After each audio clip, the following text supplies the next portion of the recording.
Hello students, good morning everyone. Part first में हमने जो हमारी 18वीं प्रश्नावली है प्रायिकता, उसका बेसिक नॉलेज हमने पढ़ लिया था। आज हम 18.1 के क्वेश्चनों को हल करेंगे। यदि आपने अभी तक हमारे चैनल को सब्सक्राइब नहीं किया है तो चैनल को सब्सक्राइब कर देना। पार्ट टू में हम क्वेश्चनों को हल करते हैं।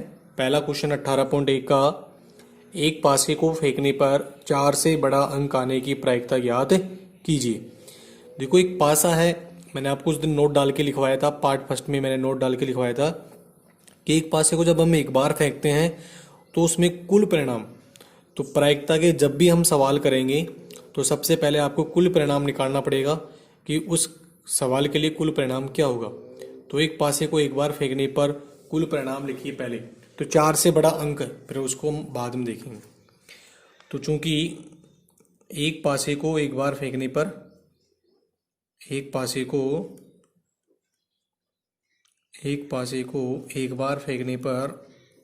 बार फेंकने पर कुल परिणाम, एक पासे को एक बार फेंकने पर कुल परिणाम। अब कुल परिणाम आपको डायरेक्ट 6 नहीं लिखना है, आपको इस प्रकार से लिखना है 1 2 3 4 5 और ये 6। एक पासे को एक बार फेंकने पर कुल परिणाम। भाई, एक पासा होता है वो एक घन की तरह होता है। जैसे आपने लूडो खेला होगा, लूडो में 6 ही होते हैं, 1 2 3 4 5 6।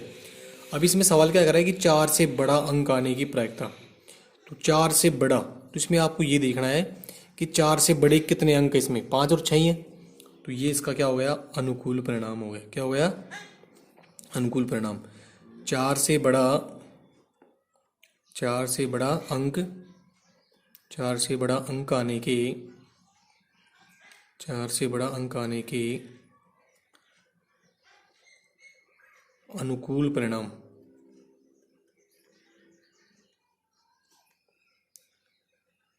4 से बड़ा अनुकूल आने के परिणाम कितने हो गए, 5 और 6। 4 से बड़े कौन कौन है, 5 और 6 ही है। तो अब देखो, अनुकूल परिणाम भी आ गया और कुल परिणाम भी आ गया। अब आपको क्या करना है, सूत्र लगाना है, यानी टोटल में से कोई चीज कितनी है तो उसको आपको निकालना है, प्रायिकता। तो इसलिए प्रायिकता बराबर, अब आप प्रायिकता का सूत्र लगा दो, प्रायिकता बराबर अनुकूल परिणाम बटा कुल परिणाम। अनुकूल परिणाम बटा कुल परिणाम।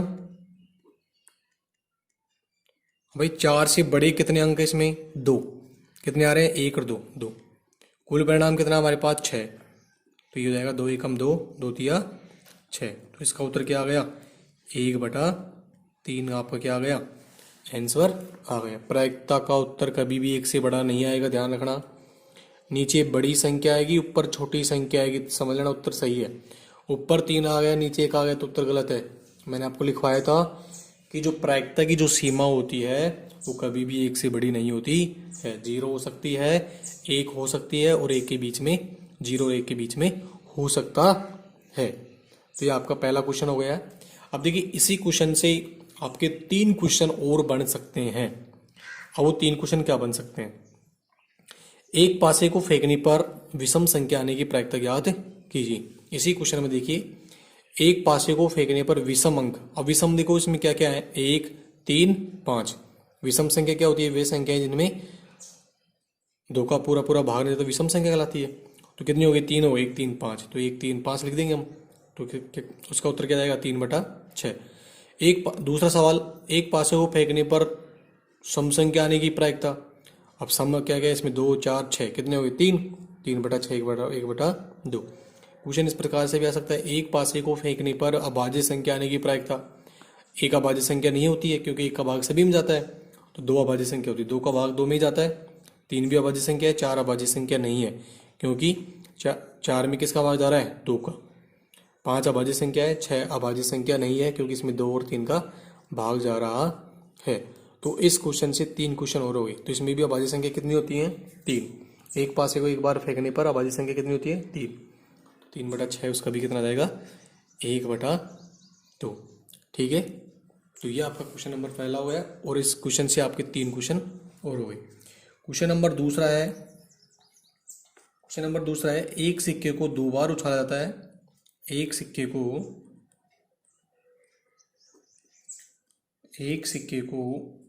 दो बार उछाला जाता है। एक सिक्के को दो बार उछाला जाता है। दोनों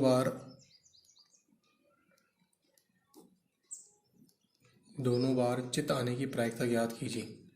दोनों बार चित आने की प्रायिकता ज्ञात कीजिए। तो इस प्रकार के जो सवाल होंगे आपके 1 नंबर में आएंगे। किस में आएंगे? 1 नंबर का सवाल इस तरह का आएगा। पहला क्वेश्चन भी 1 नंबर के लिए इंपॉर्टेंट है, दूसरा भी। एक सिक्के को दो बार उछाला जाता है तो दोनों बार चित, तो ये तो इसकी कुल स्थिति के लिए हो गया भाई। एक सिक्के को कितनी बार उछालते हैं? 2 बार। तो दोनों बार चित है, यानी दोनों छालों में ही चित आए, वो कितना आ रहा है। तो सबसे पहले हम क्या लिखेंगे? एक सिक्के को दो बार उछालने पर कुल परिणाम कितना होता है? मैंने आपको लिखा रखा है, एक सिक्के को दो बार उछालते हैं, कुल परिणाम कितने होते हैं? 4। तो सबसे पहले वो लिखो, एक सिक्के को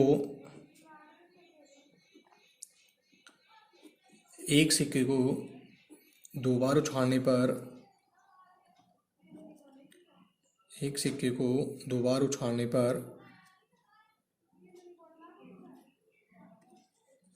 कुल परिणाम।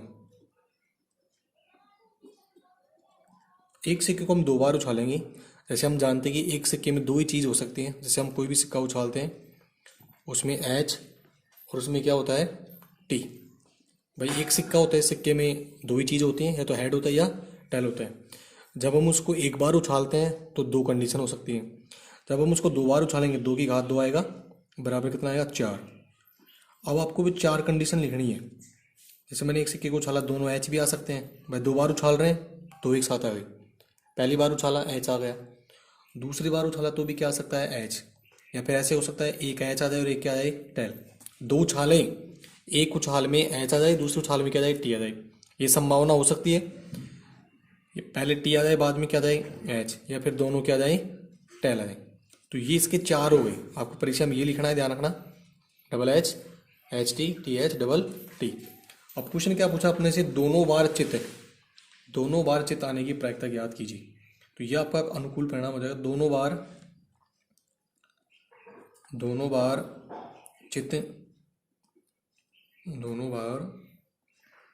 चित आने का अनुकूल परिणाम।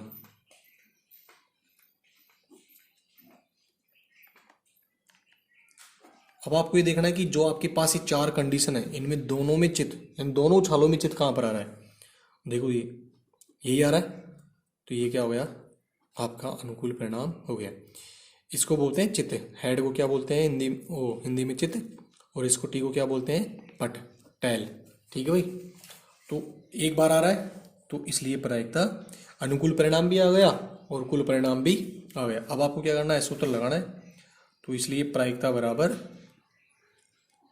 अनुकूल परिणाम बटा कुल परिणाम। अनुकूल परिणाम बटा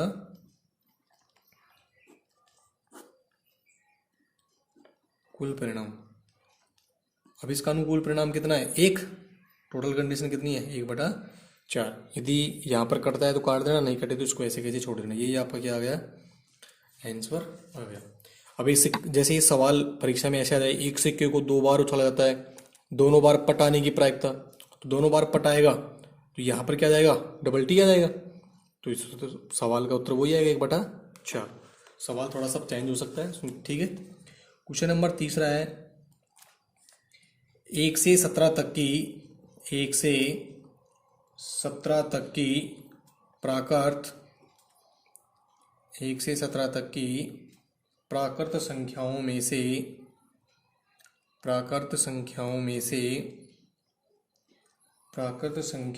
से एक संख्या का यादृच्छिक चयन किया जाता है। एक संख्या का यादृच्छिक चयन किया जाता है, चयन किया जाता है। प्रायिकता ज्ञात कीजिए, प्रायिकता ज्ञात कीजिए कि वह अभाज्य संख्या हो, वह क्या हो, अभाज्य संख्या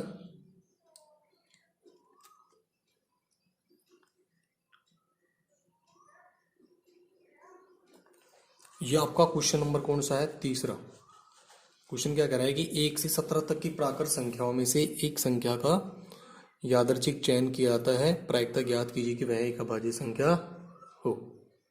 तो वह एक अभाज्य संख्या कब होगी, अब इधर देखिए। तो सबसे पहले आपको जो सवाल दे रखा है 1 से 17 तक की प्राकृत संख्याओं में से, अब 1 से 17 तक की प्राकृत संख्या आपके पास, तो इसका मतलब कुल परिणाम आपके पास क्या हो गया, 1 से लेकर 17 तक की जो प्राकृत संख्या है। प्राकृत संख्या क्या होती है, जो 1 से प्रारंभ होती है।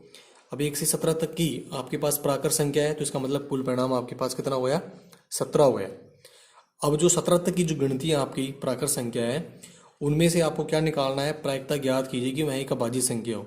यानी 1 से 17 तक की अभाज्य, 1 से 17 तक की जो अभाज्य संख्या, सॉरी, जो 1 से 17 तक की जो प्राकृत संख्या है उनमें अभाज्य संख्या कितनी है, उसकी आपको क्या निकालनी है, प्रायिकता।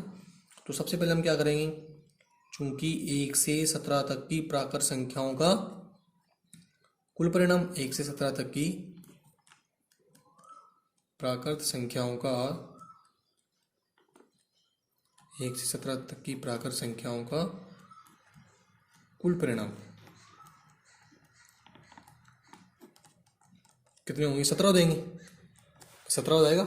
अब आपको 17 वो लिखने हैं, क्या क्या हो सकते हैं, वो गिनती जाएगी 1 2 3 4 5 6 7 8 9 10 11 12 13 14 15 16 और ये 17, मैंने लिख दिया प्राकृत संख्या 17 तक। अब इसमें जो सवाल पूछ रहा है प्रायिकता ज्ञात कीजिए वह अभाज्य संख्या हो। अब इसमें देखो अभाज्य संख्या कितनी है, अभाज्य संख्या होने के अनुकूल परिणाम, अभाज्य संख्या होने के, अभाज्य संख्या होने के अनुकूल परिणाम। अब इसमें अभाज्य संख्या देखो, एक अभाज्य संख्या नहीं होती, ध्यान रखना, एक अभाज्य संख्या नहीं होती है क्योंकि एक का भाग सभी में जाता है। 2 एक अभाज्य संख्या है।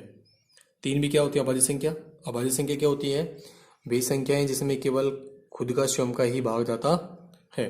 4 अभाज्य संख्या नहीं है, क्यों नहीं है, क्योंकि 4 में खुद का भी जाता है और 2 का भी जाता है। 5 क्या है, एक अभाज्य संख्या है, 5 में 5 का ही भाग जाता है। 6 एक अभाज्य संख्या नहीं होगी क्योंकि इसमें 2 का और 3 का भाग जा रहा है खुद के अलावा। 7 एक अभाज्य संख्या होगी।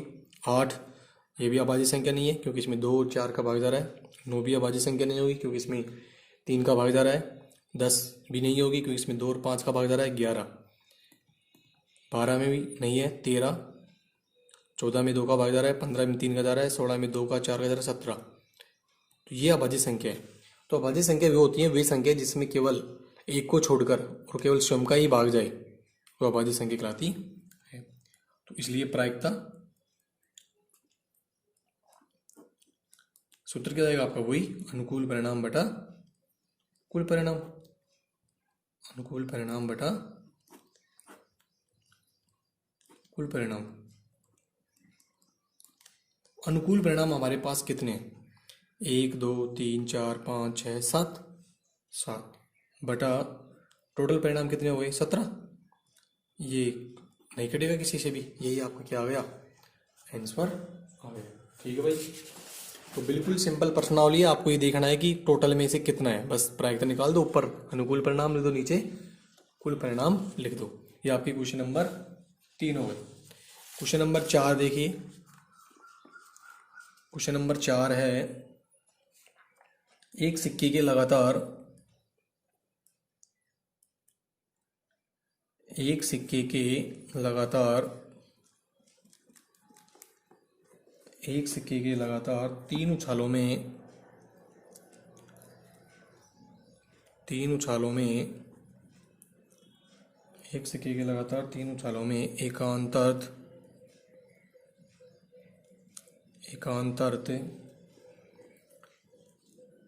चित या पट आने की प्रायिकता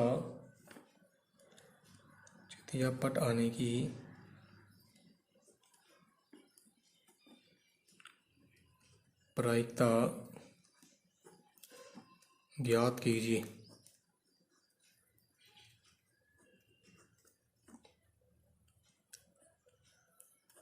यह आपका क्वेश्चन नंबर कौन सा है? चौथा। एक सिक्के के लगातार, एक सिक्का है उसको लगातार 3 बार उछालना है, तो यानी 3 उछाल लेनी है हमें। तो 3 बार उछाल लेंगे तो एक सिक्के को 3 बार उछाल रहे हैं।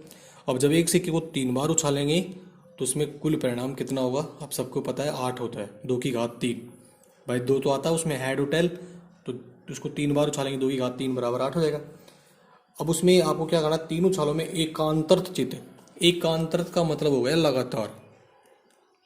क्या हो गया?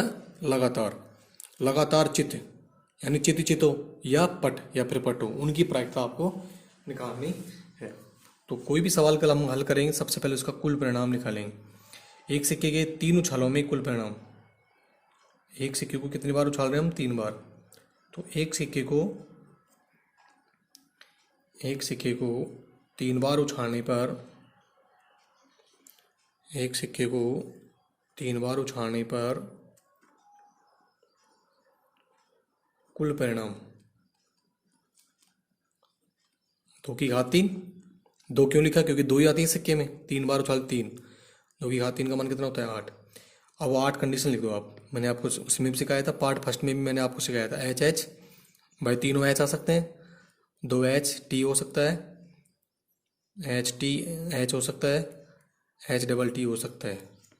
तो 4 तो बढ़ेंगे एच से, 4 बढ़ेंगे टी से, T T T T H T और टी डबल एच। ये इसकी क्या हो गई? 8 कंडीशन हो गई। ठीक है। अब सवाल क्या कर रहा है कि एकांतर्त चित, लगातार चित और पट आने की प्रायिकता ज्ञात करनी है। तो एकांतर्त चित या पट आने का अनुकूल परिणाम, पट आने का अनुकूल परिणाम। अब देखो लगातार चित्त, जिसमें चित्त ही चित्त हो, देखो जैसे ये दिख रहा है आपको, इसमें क्या है? केवल चित्त ही चित्त है। और लगातार पट कहाँ है? ये रहा, बस इन दोनों में हो रहा है, तो ये दोनों लिख दो, H H T T T. तो लगातार चित्त और लगातार पट इन दोनों में ही है।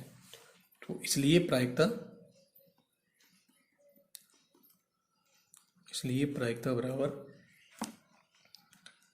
अनुकूल परिणाम बटा कुल परिणाम, अनुकूल परिणाम बटा कुल परिणाम। अनुकूल परिणाम कितने हो गए आपके पास? 2। कुल परिणाम कितना हो गया? 8। 2 एकम 2, 2 दूनी 4। तो इसका उत्तर क्या आ गया? 1/4। तो एक सिक्के को लगातार हम 3 बार उछालेंगे तो उसका कुल परिणाम कितना आएगा? 1/4। Question number 5। क्वेश्चन नंबर 5 है, एक अलीप वर्ष में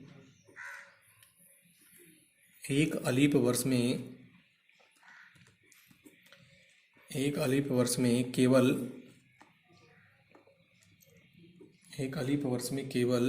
52 रविवार, एक अलीप वर्ष में केवल 52 रविवार आने की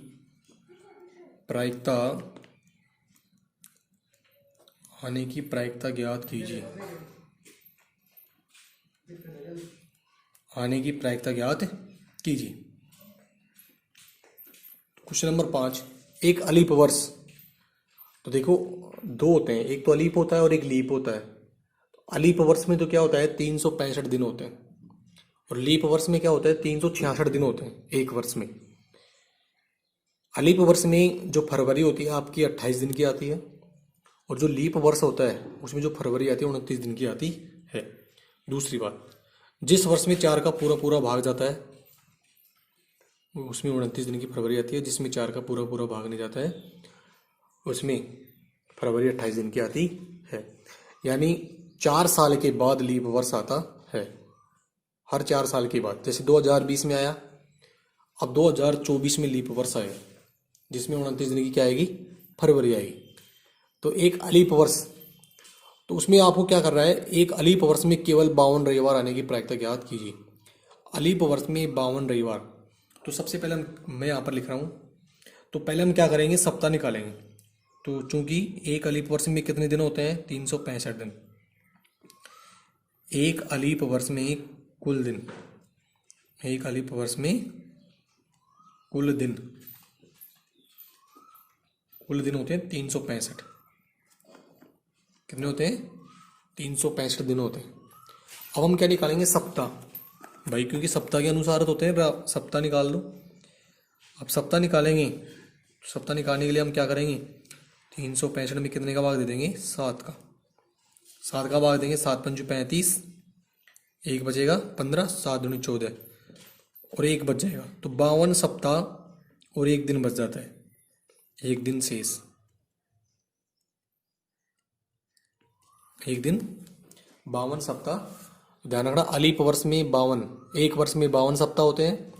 अलीप वर्ष में 52 सप्ताह, एक दिन बचता है, और लीप वर्ष में 52 सप्ताह, 2 दिन शेष बचते हैं। तो अब हम क्या करेंगे, जो आपका जो शेष जो दिन बच रहा है अलीप वर्ष में और लीप वर्ष में जो शेष दिन बचता है, उसमें आपकी कुल स्थिति निकलेगी। तो एक दिन के लिए कुल स्थिति भाई, वो एक दिन क्या हो सकता है, एक दिन शेष के लिए, एक दिन शेष के लिए कुल स्थिति,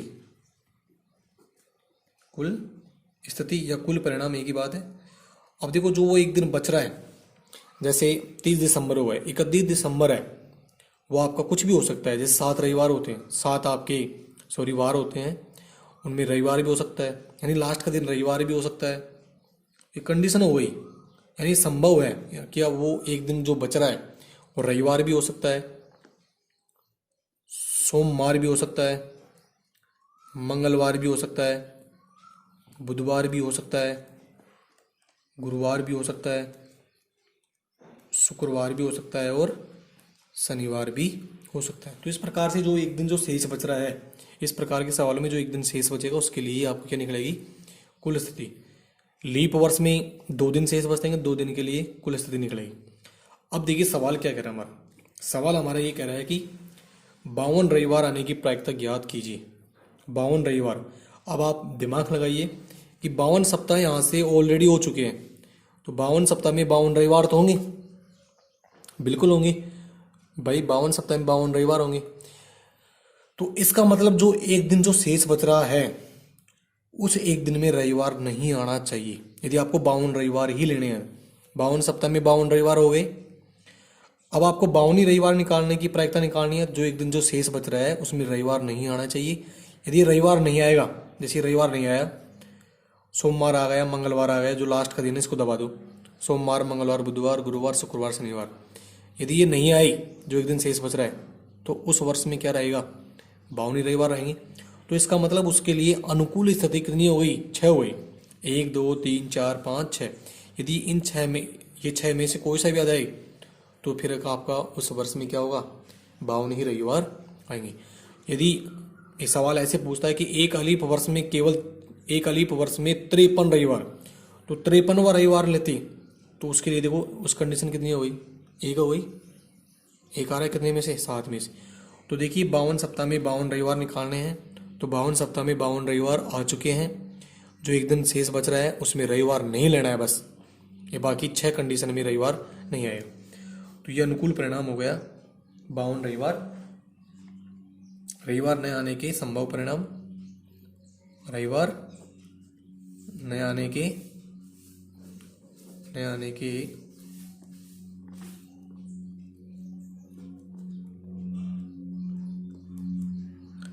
रविवार न आने के संभव परिणाम। अब रविवार किस किस में नहीं आएगा, रविवार देखो, रविवार को हटा देना बस, सोमवार इसमें रविवार नहीं है, मंगलवार में नहीं है, मंगल, बुध, गुरु, शुक्र और ये शनि, बात समझ में आ रही है ना। तो इसलिए प्रायिकता बराबर, प्रायिकता का वही सूत्र होता है, अनुकूल परिणाम बटा कुल परिणाम, अनुकूल परिणाम बटा कुल परिणाम। अनुकूल परिणाम कितने हुए? 6, 1 2 3 4 5 6, और कुल परिणाम कितने हुए? 7। ध्यान रखना इसमें जो कुल परिणाम होगा, जो दिन शेष बचता है उसके ऊपर निकलेगा। 52 रविवार निकालते थे तो इस रविवार को हटाना है, बाकी 6 दिन, 6/7। यदि 53वां पूछा फिर 1/7 आता। ठीक है। क्वेश्चन नंबर 6 है, शायद आप समझ गए हो, फिर भी आपको कोई भी समस्या रहती है पूछ लेना। क्वेश्चन नंबर 6 है, यदि PA बराबर आपको दे रखा है 0.65, तो A नहीं, तो A नहीं की प्रायिकता, A नहीं की प्रायिकता क्या है? देखो छोटा सा सवाल है, 1 नंबर भी आ सकता है। आपको PE दे रखा है, PA का मतलब हो गया कि घटना A के होने की प्रायिकता, घटना A के होने की प्रायिकता वो कितनी दे रखी है आपको? 0.65। अब आपसे पूछा है A नहीं, A नहीं का मतलब हो गया PA बार। क्या पूछा आपसे? PA बार, घटना A के नहीं होने की प्रायिकता। नहीं आएगा तो ऊपर क्या लगा देंगे हम? बार। अब देखो ये दोनों घटना आपस में कैसी हो गई। मैंने आपको पूरा घटनाएं, उसका क्या लिखाया था, आपको सूत्र लिखाया था, घटना होने की प्रायिकता और घटना न होने की प्रायिकता, दोनों का योग कितना होता है? 1। PA प्लस PA बार बराबर कितना हो गया? 1। दोनों का सूत्र होता है, ध्यान रखना, ये सूत्र है, ध्यान रखना। किसी भी घटना के होने की प्रायिकता और न होने की प्रायिकता का योग कितना होता है? 1। PA आपको दे रखा है कितना है? 0.65 प्लस PA बार आपको क्या करना है? निकालना है, बराबर 1। ये निकाल लो PA बार बराबर, तो हम क्या करेंगे? ये 0.65 को उधर ले जाएंगे, तो 1 माइनस 0.65, और इसको घटाएंगे। PA बार बराबर 1 में से क्या घटाना आपको? 0.65, इसमें 0 नहीं है तो पॉइंट लगा, जैसे 5 3.0, तो ये बचाएगा आपका 0.035। तो ये आपका क्या आ गया? इसका आंसर आ गया। तो A नहीं की प्रायिकता क्या आएगी? 0.35। ठीक है भाई, ये मैंने आपको क्वेश्चन 6 करवा दिए हैं। आप इन क्वेश्चनों को अपनी कॉपी में, नोटबुक में उतारते रहना। कोई भी समस्या आती है कमेंट करना। आज हम 6 क्वेश्चन ही आपको समझा रहे हैं, बाकी क्वेश्चन, इसमें 5 क्वेश्चन और बचे हैं।